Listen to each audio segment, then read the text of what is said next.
រដួងចិនខ្ញុំសែនអាណិតហើយពិតជាស្មាសុភាពកំពតស្លូតបូតរាក់ទាំងចុងពាំងចិត្តចងពងស្ម័គ្រគ្មានឡើយអាកាំងត្រជាក់ព្រៀបបានសំដីអងអែលហរតី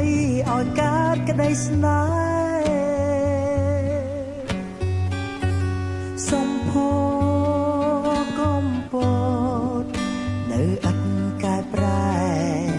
គុណយូរតែឲ្យស្នេហ៍ជាប់ចិត្តបើ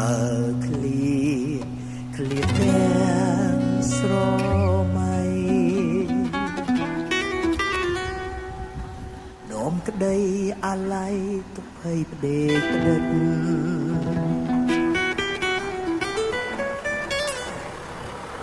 ยิ่งជារឿងកម្មប្រចាំជីវិតកំពតដួងចិត្តអាណិតខ្ញុំ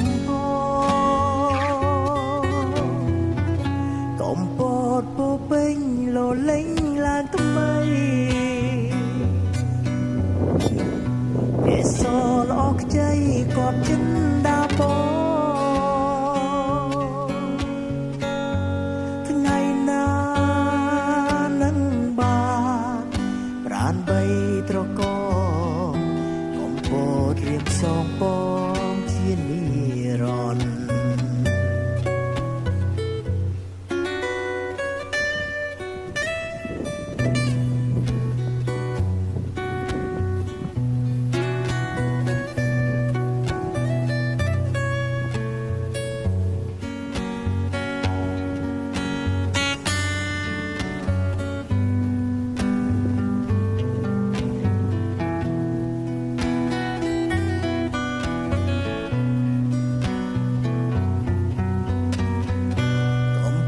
៍ពោពេញលលេងឡើងថ្មីកេសរល្អខ្ចីគប់ចិនដាបថ្ងៃណា